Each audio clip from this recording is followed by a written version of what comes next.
మెల్లని స్వరం. మెల్లని స్వరం అనే ఆత్మీయ కార్యక్రమానికి ప్రేమతో మిమ్మల్ని ఆహ్వానిస్తున్నాను. దేవుని బిడ్డలారా, ఎలా ఉన్నారు? ఉదయకాలం లేచారా? బాగున్నారా? బైబిల్ చదువుతున్నారా? దేవునితో మాట్లాడుతున్నారా?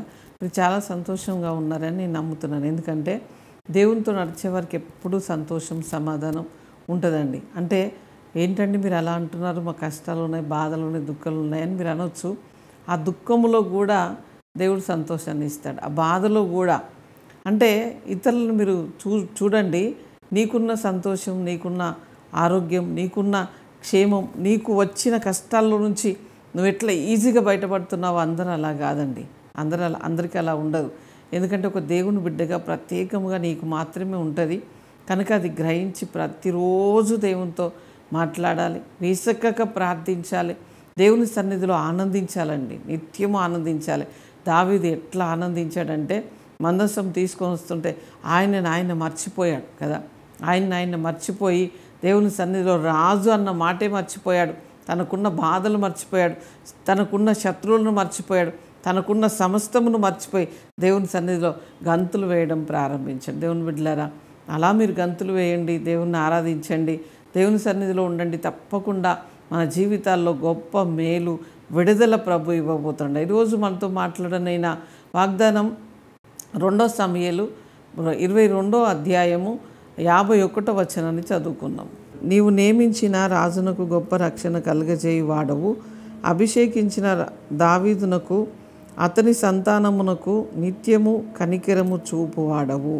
ఎవరు నియమించారు నిన్ను? దేవుని బిడ్డ ఎవరు నియమించారు? మనం అనుకుంటాము, నాకు ఆ కష్టం వచ్చినప్పుడు వచ్చాను, ఈ బాధ వచ్చినప్పుడు వచ్చాను, వాళ్ళు సువార్త చెప్తే వచ్చాను, దేవుని బిడ్డగా ఇట్లా మారిపోయాను అని అనుకుంటాం. కానీ ఆయన పిలిస్తే, ఆయన నియమిస్తే ఆయన బిడ్డగా మారిపోయావు నువ్వు. లేకపోతే ఉత్తగానే నీ సొంత స్వయం శక్తితో నువ్వు దేవుని బిడ్డగా మార్చబడలేదు. ఎవరో చెప్తే కూడా నువ్వు మార్చబడలేదు. నిజముగా దేవుడే నిన్ను ఏర్పరచుకున్నాడు. దేవుడే నిన్ను ఒక కుమార్తెగా, ఒక కుమారుడిగా చేసుకుని, దేవుని కుమారుడిగా. అందుకని ఆయన నిత్యము కనికరమే చూపిస్తాడు. ఎందుకు కనికరం చూపిస్తాడు? ఆయన బిడ్డవు, ఆయన కుమారుడివి కనుక నీకు నిత్యము కనికరమే చూపిస్తాడు కదా. ఆయన ఎంత విసిగించినా, బాధ పెట్టినా, ఏంటి ప్రభువా అని నువ్వు ఎన్నిసార్లు అన్నా కూడా నీకు మంచి రోజులు ఉన్నాయి బిడ్డ, నిన్ను నేను బాగు చేస్తాను, నిన్ను నేను నీ గాయములు కడతాను, నీకు నేను మేలు చేస్తాను అని ఒక్కొక్క రోజు నిన్ను ధైర్యపరుచుకుంటూ నీ జీవితాన్ని అట్లా కొనసాగించడానికి కారణం ఏంటిదంటే ఆయన కనికరము నీ మీద చూపిస్తున్నాడు. నిత్యము కనికరం చూపిస్తున్నాడు. ఇశ్రాయేలుని కాపాడవాడు కొనుకక, నిద్రపోక, నిత్యము, ప్రతిరోజు, ప్రతి క్షణము, ప్రతి సెకండు. కొన్నిసార్లు మనం మర్చిపోతామండి దేవుణ్ణి. కొన్నిసార్లు మన కష్టాల్లో, మన బాధల్లో దేవుణ్ణి మర్చిపోతాం.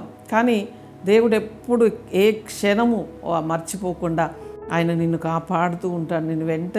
నీ వెంటనే ఉండి నీకు సహాయము చేస్తూ ఉంటాడు. అంత మంచి దేవుణ్ణి కలిగి ఉన్న మనం ఈరోజు ధైర్యముగా ప్రభు సన్నిధిలో, అవును ప్రభువా నీవు కనికరం చూపించే దేవుడు, ప్రేమ చూపించే దేవుడు, నీకు స్తోత్రాలు అయ్యని చెప్పండి. ఆయన సన్నిధిలో గంతులు వేయండి. ఆ పసిబిడ్డల వలె ఆయన సన్నిధిలో మారిపోండి. ఆయన ఒడిలో వాలండి. మీకు ఎంతో సంతోషం, సమాధానం, ఆరోగ్యం, క్షేమం నిత్యము కూడా నీ వెంటనే ఉండి నీకు కావలసినవన్నీ ప్రభు ఇవ్వబోతున్నాడు. కనుక ధైర్యముగా ఉండండి, వాగ్దానం చదువుతూ ఉండండి, ఇతరులకు షేర్ చేస్తూ ఉండండి, వాగ్దానాన్ని పంచుకుంటూ ఉండండి. మీ జీవితంలో అద్భుతమైన కార్యం చేయబోతున్నాడు. ప్రార్థన చేసుకుందాం. పరిశుద్ధుడా, జీవము కలిగిన మా తండ్రి, నీకు స్తోత్రాలయ్యా.